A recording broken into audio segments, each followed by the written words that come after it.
Ochre Spring Peak is an unofficial summit sitting high above the Ochre Creek Valley in Kootenai National Park.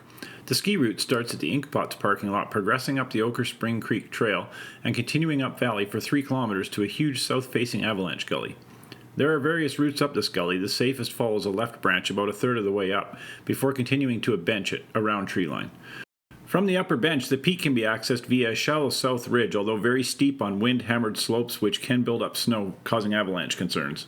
Descent of the upper one-third is just east of the south ridge, back to treeline on excellent sheltered gullies. From there, the rest of the descent roughly follows the ascent line, with options to take lower gullies if desired.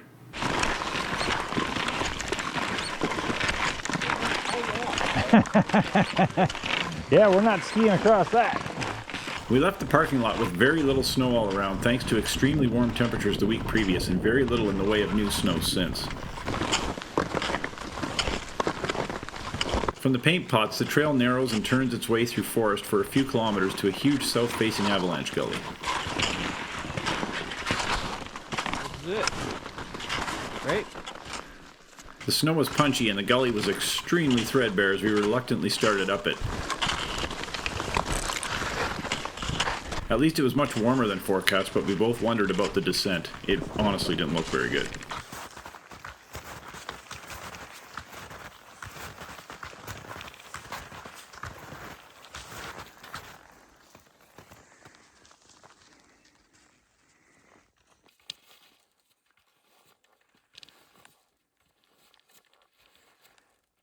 We followed an old skin track about a third of the way up the main gully, probably not even, before cutting climbers left into a safer option, the same one we used in 2021. The snow remained punchy as we ascended very steeply up the second third of the route. We hoped the sun would soften things for descent. Wheatsa says we're about 50 vertical meters from the parking lot. He is full of shit, always. It's more than 50, less than 1400.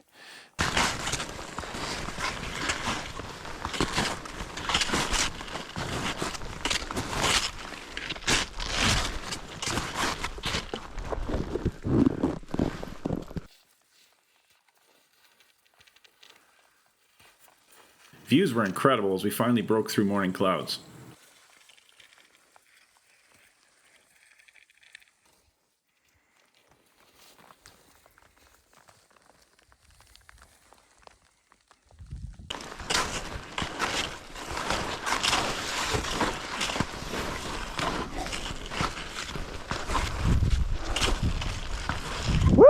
As we finally broke tree line to the upper one-third, the snow became much softer and the skiing improved dramatically. Yeah, baby. And guess what? No crust here.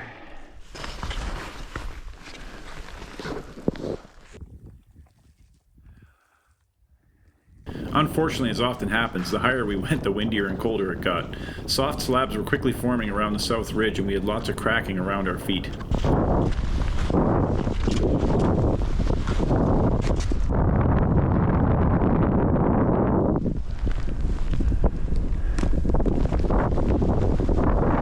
We avoided wind-loaded pockets on the south ridge and ascended steeply to the summit, knowing there was a safer descent route just east of our ascent line and wanting to take it.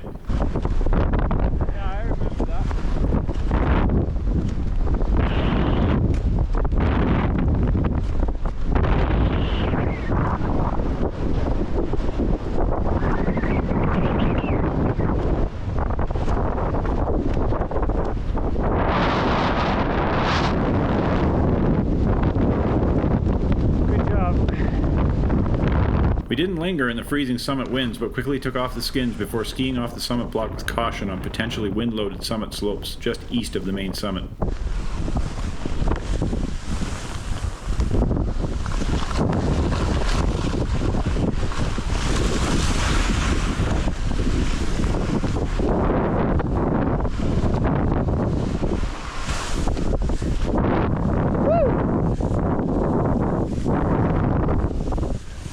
Skiing the upper 500 meters was excellent on boot-top powder with 0 sharks to mark up our ski bases. It was almost worth 1,000 meters below just to ski that upper 500. Almost.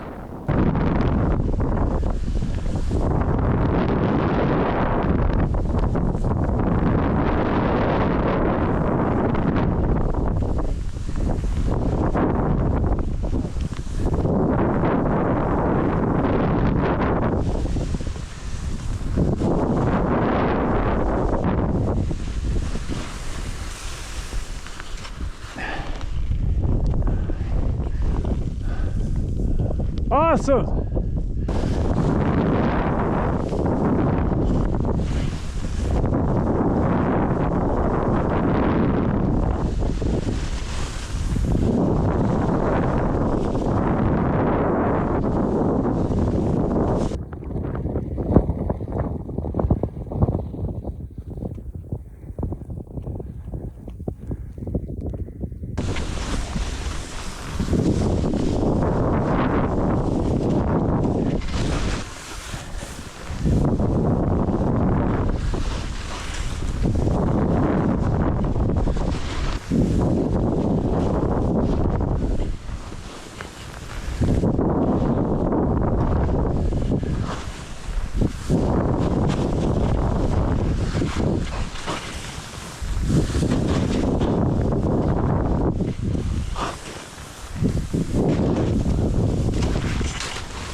The lower 2/3 of the route was terrible skiing, if I'm honest about it. Almost impossible.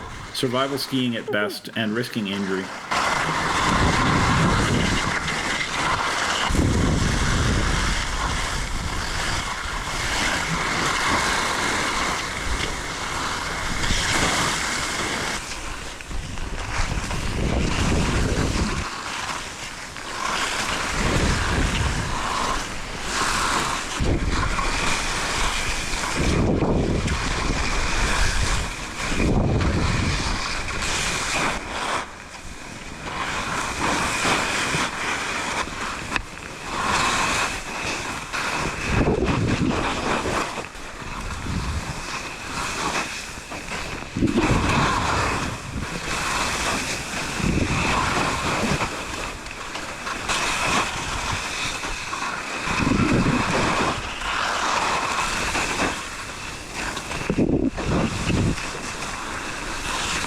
Eventually we gave up and simply strapped the skis to the packs and walked back out to the trail.